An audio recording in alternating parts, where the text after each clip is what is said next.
শুধু শিক্ষিত হলে হয় না, পাশে যদি একজন ভালো লাইফ পার্টনার না থাকে তাহলে সমাজে চলা যায় না।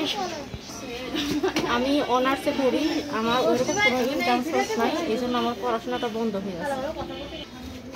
কেউ যদি আমার দায়িত্ব নেয়, সে বয়স্ক হোক বা বিবাহিত হোক, সেক্ষেত্রে আমার কোনো সমস্যা নেই, আমার পাশে থাকলেই হবে। সে যদি শিক্ষিত নাও হয়, সেক্ষেত্রে আমার কোনো সমস্যা নেই। আমি নিজেকে। দর্শক, আপনাদের প্রীতি ও শুভেচ্ছা জানিয়ে শুরু করছি আমাদের আজকের প্রতিবেদন। তো দর্শক, দেখতেই পাচ্ছেন আমাদের সামনে এক আপু দাঁড়িয়ে আছে। আপু খুবই লম্বা, ভালোই। তো আপু স্মার্টও আছে দেখতে। তো আপু কেন ইউটিউবের মাঝে আসলেন, তিনি কি বলতে চান তার মুখ থেকে শুনবো। আসসালামু আলাইকুম, কেমন আছেন? আপনার নাম কি? আমার নাম হচ্ছে ভাইয়া সামজিদা। সামজিদা, খুব সুন্দর নাম। তো সামজিদা আপু, কী করেন আপনি?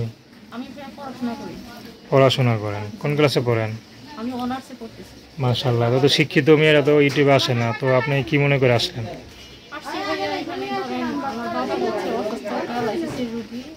আর আমরা হচ্ছে তিন বোন। আমার মা আছে।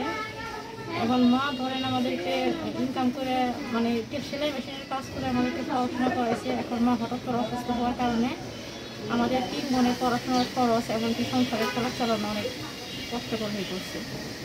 এই জন্য চাইতেছি একটা ভালো মনের মানুষ, যদি কোনো ভালো মনের মানুষ হয় তাহলে বিয়ে করবে। আচ্ছা, তো আপনি কোনো কাজ বাজ করেন না? আর না, আমি ভাইয়া 2টা টিউশনি করি।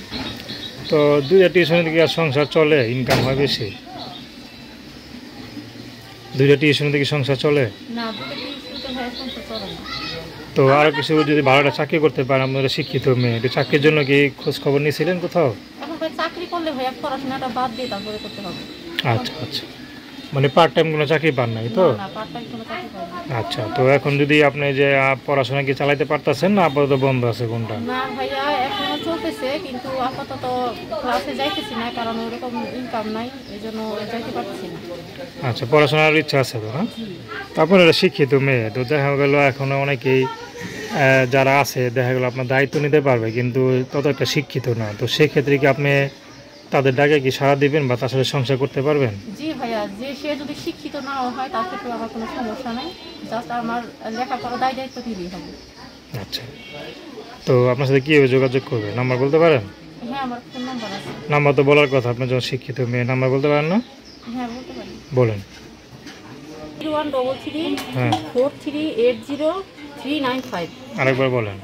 0133 4380 395। তো দর্শক, প্রেম ভালোবাসা, সাহায্য সহযোগিতা, বিয়ে শাদী করা একান্ত আপনাদের ব্যক্তিগত ব্যাপার। তো আসুন আমরা 5 ওয়াক্ত নামাজ পড়ি, সর্বদা দেশের সেবা করি।